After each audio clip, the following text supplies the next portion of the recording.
Hello and welcome to the Rant. Today's fucking Friday, about time.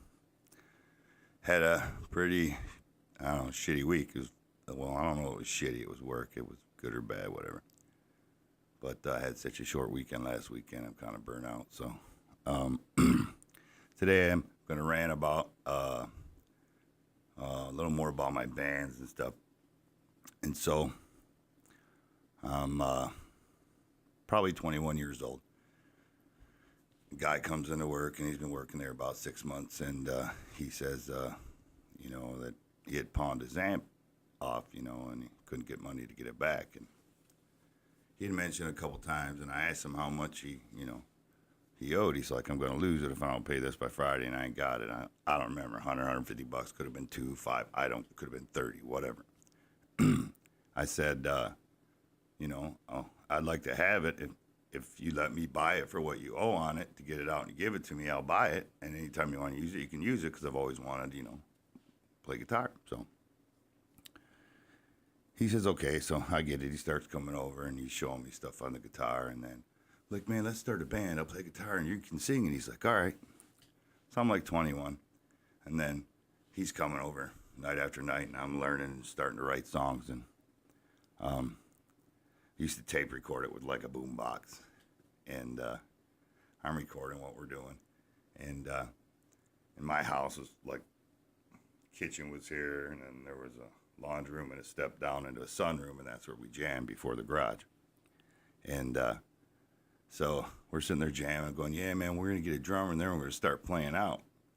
And when I had played the recording back, I heard off in the distance, yeah, right, my wife, and it picked it up on the recording. It was kind of funny, I didn't hear it when we were doing it, but yeah, so we did suck really bad when we first started, and then we found a drummer, and then we just kept practicing, got pretty good, and then started just playing out everywhere. And back then, the only way to find out was like a Metro Times or something. So, and they all wanted you to have a recording, so we decided to get this guy Mobley come in, and he recorded us. We got our first cassette tape, like 5 songs live in the fucking garage. By this time, we had moved to a garage, so because we had a drummer now. And so we're in his garage. We're practicing 3 days a week to get this tape. We're going to start playing out. And so you get the Metro Times, and I think we started out at like Old Miami. And it was basically shithole bar with furniture like couches and shit towards the front that they found out of the garbage, and a couple tables and crappy-ass chairs, and a bar that had like 8 old guy on it all the time. And then they had their bottles stacked up on the side of the stage and their little lawnmower in there. It was fucking weird. But they had a cool little sound in there. It was a cool club. We used to pack it in, and we started playing there a lot. And then eventually we got to do the whole circuit, did everything, all the way to Harpo's. By the time we got to Harpo's, we had a second album. By this time I'm singing and playing because he quit. And I had written all the material anyway, so it didn't matter. And so we're just playing and playing and playing, and we open up for Halloween and people like that at Harpo's and get paid for it. Well, as my career went, there was a million better guitar players out there. But when we played all the bars around, they were always full. Everybody had a good time, and the band was looking out for other bands. So I took about a year off, not off. I transitioned into just singing, not playing guitar. I found a killer guitar player, kick-ass bass player, solid drummer. The drummer tried out for my band and then brought me to this band. And this was the AKA band. And we're together about a year and just stomping everybody all around. We're playing everywhere. But it's starting to get like you want to play Harpo's now. Instead of getting paid, you had to sell like 50 tickets at $10 a piece. You had to give them $500. And then they started getting more and more bands and giving you less and less songs and making every band get $500. That's how they paid the national act. They're no longer getting people to come in these bars, starting to slow down. And so we start going back on the circuit and doing the battle of the bands. And I remember this one battle, I don't know, it was like $25 to get in. I mean, I'd have been better off being a promoter than a musician from when I started, because, just what it is. So I did that whole thing. And we ended up winning, and we had to go like every Thursday night to some bar in BFE that normally doesn't have bands on Thursday nights. But we're paying her to do it. she's just telling the bar they're going to bring people in. It's win-win for her. So she gets all the money and going to give this $1,000 prize at the end. And cash prize. So we end up winning it. And we go to get our prize, and she's like, I'm like, yeah, where's our $1,000? Yeah, we got it. You got to follow me to my car. I'm following your car. I figured the check's in the car or something, you know. So we get to her car. She pulls out this little box. It's got 2 little fucking speakers. Little fuckers, maybe 8-inch speakers in a box, and a little 4-channel head. Like, what the fuck can I do with that? I could scream through that with my vocals, and it wouldn't go over the guitar when we were playing out. You know what I mean? And I'm like, really, it's 1,000? Well, yeah, it's worth 1,000. I said, no, you said cash. No, that's all she gave us. I'm like, so I went, God knows how many weeks. So they're making money, and the scene's just pretty whatever. But the bars used to have people in them. And then we ended up going off to California because we had an album, and by this time we got on a minor label, which was just another piece of shit guy who was trying to take money from bands. Pretty much the deal was I paid for the whole album, and we recorded in a professional recording studio. And then the guy sees it on the internet. I'm working on a website or whatever, just trying to promote the best I can. I'm just getting into the web and stuff. This is like 2001. And then we get a thing to go out to California, buy something we seen on the internet, you know. Click here, become a star. So spent like $4,500 on a promoter, which was pretty sweet because it started mellowing out on in you know, Michigan here. And so we end up getting a promoter, give him his money, and we end up drive out. We went in this fucking Winnebago. The thing was like, guy knew a guy who had one and would let us use it as long as he could go on the trip with us. All right, so the 3 of us was that guy. And then another guy that's a friend of the guitar player, he wanted to come too, so it's like us in this little fucking Winnebago going with the big trailer with our gear going out to L.A., and we had to go drive nonstop because we had a gig at the hell they call that? Hard Rock, ooh, what do?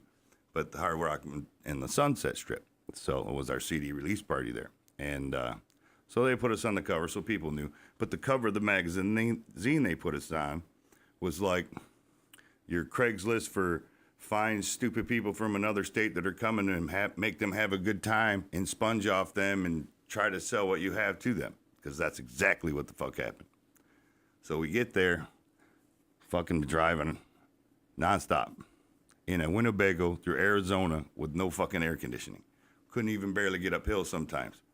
Thing would just get so fucking hot. And we make it there. And it's a gasoline, not a diesel engine. It's not made to do that. Pulling a big ass trailer and all those people. So as soon as we get there, I mean, we literally pull the bus and get out, go in the Hard Rock. And they're just basically playing our album. And it's leading up to the Roxy show in the Rainbow Room and all that we're playing at when we're there down on the Strip. So the first night there, the promoter comes, shows himself. He's bragging about his $1.5 million house he's got. And he's going to show it to us someday, so whatever. And then he brought 2 people with him, and they're like, it's okay if we sit down? And I'm at the table, like, okay. So we're drinking, and they play our whole CD, and we're getting reviews, and, there's their little paparazzi sideshow they put on for $4,500. And there was a lot of people there, don't get me wrong. It was fucking packed. So at the end of the night, we get the bill, and the fucking guy, we got like this huge bill for like these meals we didn't eat and all this liquor these 2 people had been, buying, and my promoter. And I'm like, I ain't fucking paying this, And they're like, well, you told us to sit down. I'm like, I don't even know you. You asked me if you could sit down. You didn't ask me if I would pick up your tab for the night. So, everybody in the band's like, what the fuck is this? We'd only been there, we just got there.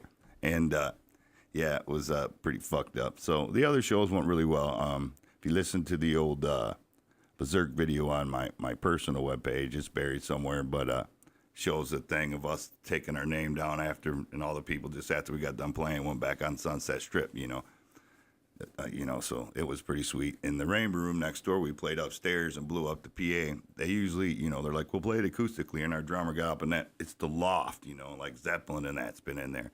and they got their names carved in the wall and a little. I mean, it's probably not 2-3 times as big as the room, which you can't see that I'm in, but I'm, it was just like boom, boom, boom, and so couldn't hear an acoustic guitar over that. So we're like, we'll just bring the head in because we had the Winnebago out there, and so we go in there and run through this old big vintage board they got, and we fucking played so hard we fucking blew something in it because it quit fucking working, and that was pretty sweet. It's just good memory. Anyway, we did that whole thing, and did the radio out there, and we also, part of our thing was we got the guest star on some fucking Count Stupula show. This dude dressed like a vampire, right? And he had hot girls on his show, and he called them his tomatoes, and had this whole bit. He liked acting like he's a talk show, and we went and did the acoustic set there, literally, a couple bongos and acoustic guitar and bass and vocals is what we had, and to put light on his show. Later on, I heard that was a submission. He won $1,000 or 100,000 grand in some thing that we were on. Didn't get a penny for that. Yeah, so pretty much just put money and put money and put money in. So then after we got back from that, it was like everybody that went there thought that they were rock stars, except for me, because I've been telling them all the time this is a scam and this is just they just taking your money. I'm telling you, man. Nobody could see it, but they weren't really ponying the money up. Most of, not all of them. And so yeah, so now I just play other people's shit when I want to, but it just goes to show you there's just businesses and everything. I mean, you want to make money, I get it. Don't get me wrong. Now it's a little kind of easier. You could like record your own thing and just put it up on the net and get way more publicity. When I started, you were licking stamps and putting them on envelopes and, mailing them out and having an extra phone line ran to your house with that old-fashioned voice recorder with the cassette. And you had to say, we're playing here Friday night. Come see us on Saturday. And Overthrow will be throwing down in downtown Detroit Sunday. Whatever, So, yeah, I don't know. Pretty fucked up shit. But now, yeah. But now the bar scene, because of drinking and driving and all the other shit, it's like it got my last, I did a Society after that. I did a Death Grip tour after that. I did did a Derision for a stint. Society did quite a long time. A lot of those guys I played with throughout, like a 10-year span and other little projects of it, because I kept trying to get away from, I could play original, put it up on the internet, and then go play something that somebody will pay me to come. So now you go play a bar, you get $300 minimum, at least pays for your alcohol. You know what I mean? Instead of going to a bar and having to pay your tab at the end of the night for the beer you drunk. The bars become like they got where they would just have, if you're playing your own music, that you can play anywhere and it's for free. And they just hope you bring people because, they just pay a sound guy. You come in and they play 7 songs, but now what they do is they put like 13 bands. So each get like 4 songs, even at Harpo's, you're lined up in rows and everybody's amps. And if you're the first guy, you got like a corner edge of that, and the next guy gets more, and it's done by how many tickets you sold. The more tickets you sold, the higher up you get on the stage. So, and that pays for the band behind it. That's what happened to Harpo's. And then in these other bars, what happened is they didn't give a shit who played. If you say you could bring somebody, they just put 13 bands in there. But then it got to where the bands, instead of everybody helping each other like they did back in the day, that's how we knew where all the bars was. You'd talk to the other band, hey man, any other places around here I can give you a few my way, you tell me your way, and that's how I communicated. We didn't have the internet when I started. It was like, Metro Times was the only way you could find a musician. So, yeah, but the whole business, yeah, even like that record label dude, that guy was whacked up. He's like this old dude, and I seen it. I knew, I could feel it, And then he posts, these guys get us on the internet. It's got to be true. This guy's talking back to us. I'm like, yeah, but it doesn't means he knows how to build a website, and so, and I'm the one that communicating because, I'm the only one that keeps the same phone number and has a direct 800 line and any knowledge of anything computer based. And I pretty much paid for most of the album and buy the merchandise and let them all give it away. And so we're doing this thing, and he's like, it's really good. Yeah. So what I want you to do is when you do shows, all you got to do is give me like $1 from every CD you spend. That's your payment to be. And I'm like, you didn't even pay for it. Whatever. Okay. Yeah. So if you think your check's in the mail, don't hold your breath. It was called Dreamscape, so you'd think it was DreamWorks or something. And the guy knew his shit. He had some connections with some people, and he was in the industry and have pictures. But now he's old and by himself in some apartment in fucking New York he can't afford. And what he's doing is basically leeching from bands to get, like, he knew I did CD duplication. So, well, you know, for the record label, you can help other artists, and that's what we do. And so what you do is you just give me, like, cost on the CD, and he probably gets cost and charges this guy more. And then I started doing covers and printing and did all that shit. But, you know, he's, hey, man, you got any computers in there? And I go, mine's not really that good anymore, you know. And then he started telling me it was weird about some chick he was talking to online, you know, and she's from France or Russia or some shit, you know, back when the scam. She really, really loves me, and I'm lonely, and she, you know, I'm thinking, you know, I'm like, don't send her money, dude. He's like, no, man, this was real. And every time I talk to him, he'd, like, call me out of the blue. I got another job for you, whatever. And he's still my record label guy. I'm on his label because I had to be for the year or whatever. But yeah, it's just everybody sponged in the industry instead of working together to make it better. And now look at it. Anybody can, on their keyboard, go do do do do boom boom boom, or just sing like a cowboy.